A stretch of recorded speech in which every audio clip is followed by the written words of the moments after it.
একটি জাতির মনন তৈরি হয় শব্দে, আর সেই শব্দের যাত্রা শুরু হয় সাহিত্যে।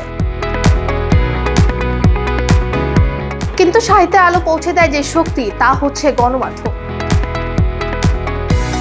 যুগে যুগে শব্দের শক্তিকে মানুষের কাছে পৌঁছে দিচ্ছে সংবাদপত্র, টেলিভিশন, ডিজিটাল মিডিয়া।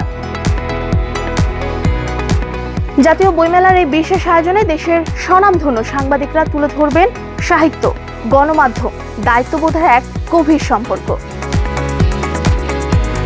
চিন্তার এই যাত্রায় আমাদের পাশে থাকতে চায় ইউএস বাংলা এয়ারলাইন্স, কারণ আমরা বিশ্বাস করি শব্দ যেমন মানুষকে যুক্ত করে, ভ্রমণও ঠিক যুক্ত করে দেশ ও স্বপ্নকে। আমাদের আজকের আয়োজনটি সমৃদ্ধ করতে আমাদের সাথে রয়েছে মিডিয়া পার্টনার ঢাকা পোস্ট।